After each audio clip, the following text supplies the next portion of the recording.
What up, what up? Welcome back to the HSD Nation, baby. Today, man, tell you what, the more I look, the more I see, it just, I hurt for the truckers. Like, because I've been there, I've been in the truck. Like, I get it. That's why we're exploring, and that's why we're getting this stuff out there for you guys. But I need you guys, too. If we're going to be doing shorts on, like, crazy stuff you see on the road. If you get a clip of it somehow, don't do it illegally. But if you get a clip, dash camera, whatever, holler at your boy. But today, let's talk about who's responsible and what happened. First things first. My man, Jason Pearson. Truck driver, father. Let's talk about it. 42-year-old Jason Pearson. On June 13th, 2023, pulls into Smithfield Foods. You see it down here. Whoop. And I guess he brings a load, and then he's waiting on a reload. He come in, dropped his load off, and then he's waiting on a reload. He showed up at 11:30 a.m. He was last seen at 11:50 p.m. So, been a half hour. That's the last time he was seen. The wife said she talked to him around 12. She tried to call back at 2:30 and got no answer. Tried to call back later, got no answer. So then she called Prime and asked Prime to send him a computer message. No answer. Okay? So,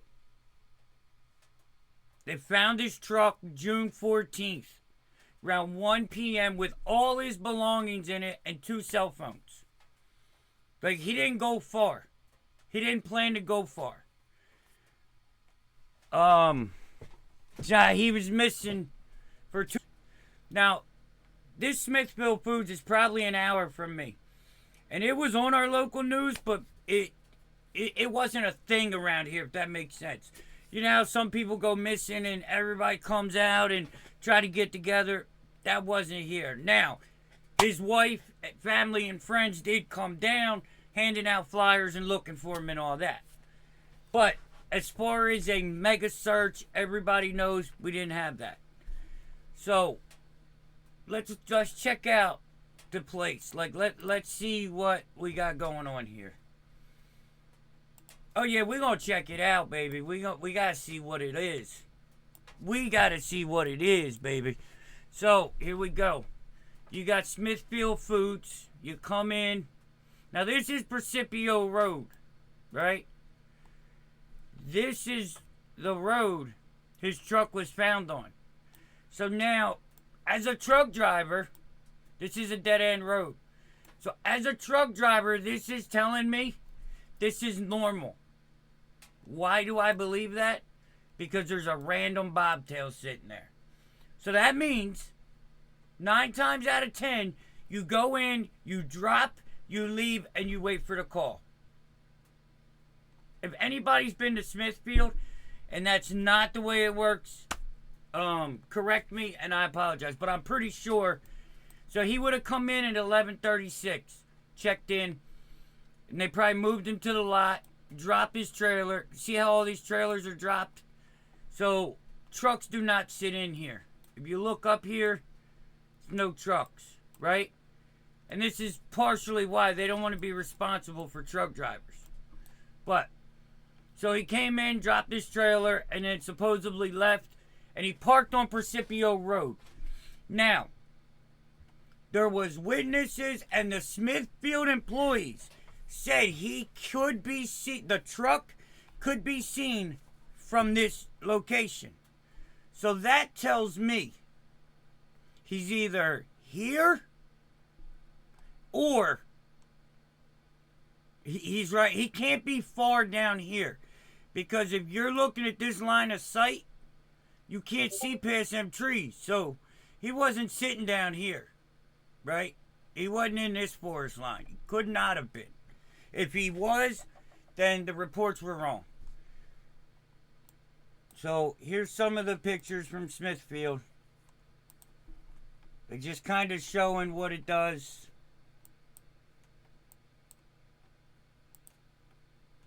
See, dropping hooks, driver facilities. So at least they have the driver facilities. A lot of places don't. But, alright, so that's that. Now, let's look. Let's check this out here. Alright, this is what I wanted to show. Alright, so let's say we're coming in. We're going to come in from right here. Okay, so we can see up there in these little bit of trees.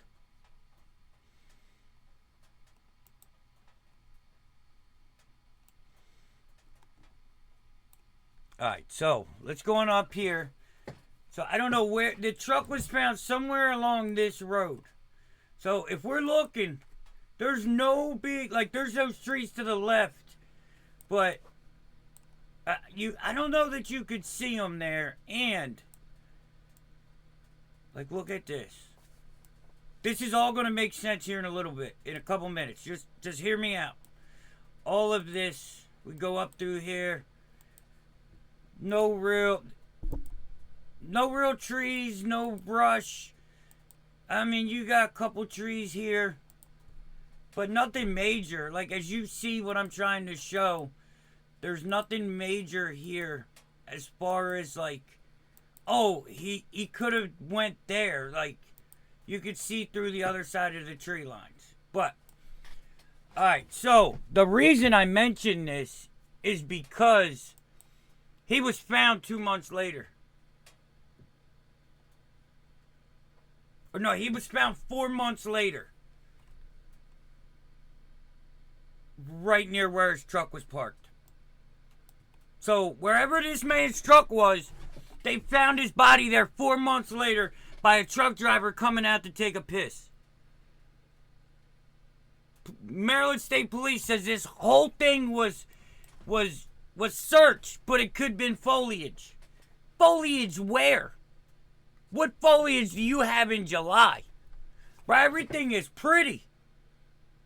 There ain't no leaves on the ground. There's none of that. Like, somebody's got to answer for this. Like, what did, you got Smithfield Foods and Prime. What did they do for this search? Nothing? Like, they take the man's truck and put another driver in it and kept it moving. There was nothing done. No major searches. Like, these companies have got to be held accountable for these drivers, for these employees. And what they do is they put truck drivers on a 1099 so they're not legal employees, so they don't have to pay them correctly, they don't have to give them health insurance, and they don't have to give a shit about them. Like, I want to know, why is there not a missing driver fund? If anybody's got a lot of money and wants to do something good with it, let's get together and make and find some drivers. We got one missing in Iowa right now. Been missing over a month. We've got this guy.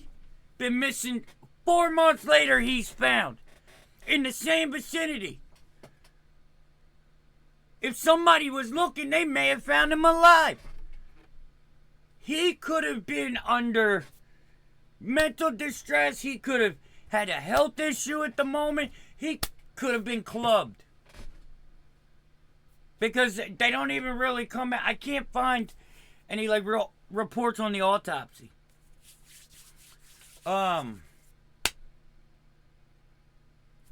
Like, what? Is this what the trucking industry has become? The trucks get treated better than the drivers. Think about that. The trucks get treated better than the drivers. And you know what? Looking back as a trucker, there is many places. Probably every day there was a place I could have died and nobody would have found me. And the companies don't give a shit unless you're underloading late. Like, if you got a driver sitting for 3 days, do you check on them? Like, if they truly sit back and wait on a load, what is policy? To be in contact with these drivers. Make sure they're alive. Make sure they're breathing. Like, what's the policy on these mega companies? This is sickening. And it, like I said, it's an everyday thing. If you're going to put these drivers here, check on them every 12 hours. If they get pissed off, oh well. Send them to the truck stop. You know what I mean? Like, I know these companies, they don't want to be responsible for the drivers. They just don't. They won't let you sleep on their property. They won't let you sit on their property. They tell you they don't have enough room and they kick you out. Go sit out on the road with no bathroom, no nothing, and wait for the freight. That's how drivers are treated. And it needs to stop. It's got to stop. Let me know what you guys think about this. Where's it lie? Where's the issues? And what do we do? What do we do? Like, share, subscribe. I will catch you on the next one. Peace.